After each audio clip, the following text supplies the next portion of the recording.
Troy, King, what words would be fitting for what you have done? Flatterers make fools of the flattered. The world is sick with both.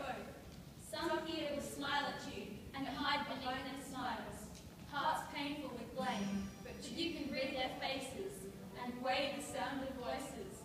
We all know, 10 years back when you sailed, and threw all Greece into the scales of balance, against a worthless woman you thought to deem mad. But when you made sacrifices to rid your fleet of a bothersome headwind and cheer up a demoralized army, some call it a monstrous act, but it seemed to work. Anyway, all that's in the past. Your victory is ours too. A good enough end secured finds out all the interim that seemed doubtful. We welcome you, Agamemnon, among us to stay at homes. You will soon sort out those who were loyal, and the others you will find them too. First, let me call out the gods that favour Argos. You gods, you shared the revenge I took on Troy. You gods, you share my triumph. Heaven heard the prayers of Argos because they were just, but the prayers of Troy were empty. They were swept up like rubbish from the floors of heaven and dumped into the pit as bedding for a slaughtered population, where the burial mound over the mass graves would be the city's ruins. Hope gave Troy energy to struggle a while, but in the end, Troy was suffocated in the smoke that's only burning well. Troy's luxury glowed into embers of incense, mixed with the blue flame of melting corpses. The smell spread over the sea to neighbouring lands. The gods can never be thanked as they should be thanked. Let everybody thank them. Troy raped our woman. Troy no longer exists. The line of Argos, ablaze on our shields, burst from the belly of a horse in pitch darkness, scattered from the bones of the bodies of Troy's heroes, lapped up the royal lineage to the last drop, and left the city a bloody stain on the earth. As for your wise words, I know they are timely. Not all smiling faces can be trusted. Envy poisons triumph.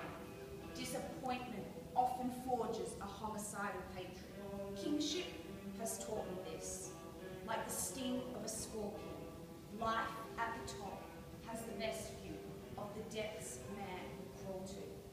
One man alone, of all who were with me, Odysseus alone, though he hated war, grudged me nothing of his great heart and his cunning. We will fix a day for assembly. I shall need to examine the body of the state. Wise voices will be valued. As for the disaffected, no matter who, and any civil infection, no matter what, our surgery shall cut deep, as we learned at Troy. But now, a prayer to the gods of my own palace. Here, at the door of my palace, with open arms, I make my first greeting to the immortals. You have brought me home in victory. You protected my going as for a purpose, and you have protected my homecoming. Be with me, stay with me. Why should I be ashamed to let the world hear my love for my husband? Old men of Argos, you know the childish folly of shyness. I want to cry out what I've learned through 10 years of bitter waiting. What revelations I've had while my husband lay wrapped in rumours under the wall of Troy, or whirled around the battlefield, embracing his killers in a dance of death.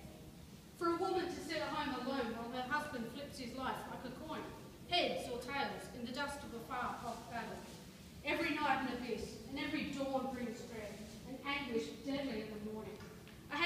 travellers day after day, darkening the house with their latest and worst. The wounds they gave my husband would have drained the whole army. The deaths they dealt him in their tales would have made a mountain of ashes. They brought despair like a foreign contagion. Hanging myself was easier. The noose promised a relief that sleep denied me, but interfering hands kept me alive and waiting for worse. Do you see why our son Orestes is absent? Think, if you had been killed, what of him? Strophius, your faithful friend, he warned me. What would be the fate of Orestes if you had fallen at Troy? Here in Argos, conspirators at every street end, and behind them the vindictive mob, led by the nose. Strophius fosters Orestes. He is safe in focus, and almost a man. As for me, I have wet myself dry, as a lump of rubble. My eyes are raw with staring at the lamp, night after sleepless night. Whenever I drowse, visions of you being butchered burst out of the darkness, filling my bed with blood. Nothing is sweeter than a safe bay after a tempest, or escape from a death sentence. Only this is sweeter, to welcome my husband home. The backbone pillar of this house, dearer to me than an only son returning to his father, or a pure spring welling out of the sands, to the thirsty traveller in the desert. My words could make heaven jealous, but they surely have been paid for. Agamemnon, step down from your chariot.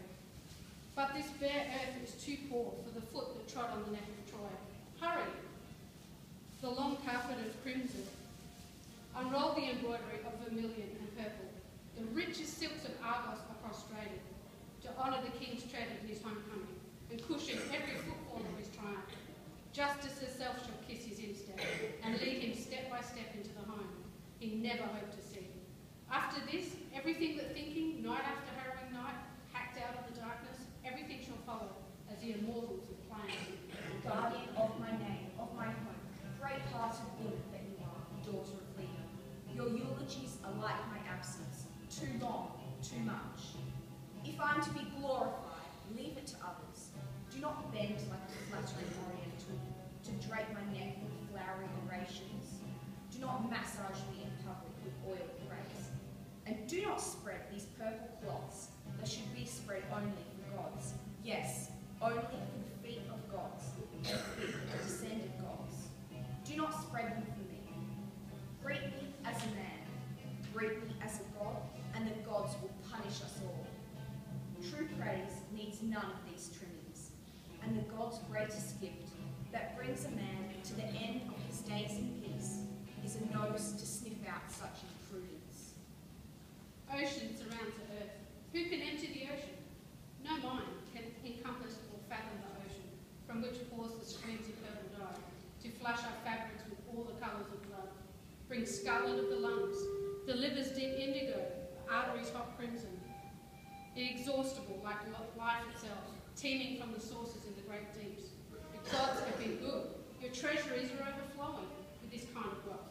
Even if the oracle had forbidden it, I would have spread 20 times these, if that could have guaranteed your safe arrival here at the end of your journey. You are here in your own home, the hearth of your gods, the roots of the great tree that thirsted so long and were parched, can now drink.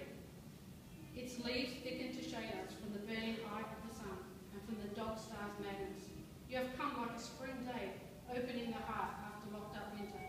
When Zeus treads that unripe grape and lets the wine flood out, then the whole house is blessed, as it is now, when you step through your own doorway. This is not for me. My heart throbs with foreboding. This could have been your promise to the gods. You could have sworn to enter your home, treading these clods in their honour, if only they would bring you safely out of some desperate corner, some trap where death seems certain. In that moment, you might easily have promised your rest with such a splendour. I might, if some holy man had approved it. And if the gods had let you die there, if they had thrown you down to be mutilated and shamed by some warriors of Priam's, how would Priam have celebrated that? Wouldn't he have spread these cloths to carpet his triumph, to make it worthy of the gods who gave it? I have no doubt he would. You dare not take possession of your triumph or act like the conqueror you are. You're afraid of the rebels' disapproval. Do you mean the rabble or the people? No man can be a winner on this earth without being cursed by the envy of the rest. The courage is to win. The courage to win is the courage to face envy. A woman who fears nothing, is she a woman? What can you fear? You're the absolute conqueror. Surrender just a little. For me. So this is a contest, which you need to win. You have your victory. Let me have mine. How determined you are. Here, unlace these levers that have trampled the walls of Troy. When I tread this ocean purple, as if the glory were mine, let no god resent it, or be offended as it offends me. To trample such richness under my unwashed feet, woven fibres, costly as wire of silver, this heaped up, spilled out wealth of my own house. Do I make too much of it? This is Cassandra, let her be cared for. The gods reward a conqueror's mercy. Her house is ashes, her family is ashes, and she is now a slave. Treat her as mine. The jewel of Troy, my army's gift to me. And now, since you have conquered me in this matter, of treading the crimson path, let me enter my house at last. Oh, Zeus! Oh, Zeus! You who bring everything to fulfillment. Now fulfill my prayers. Let me perform your will. Let me fulfill it.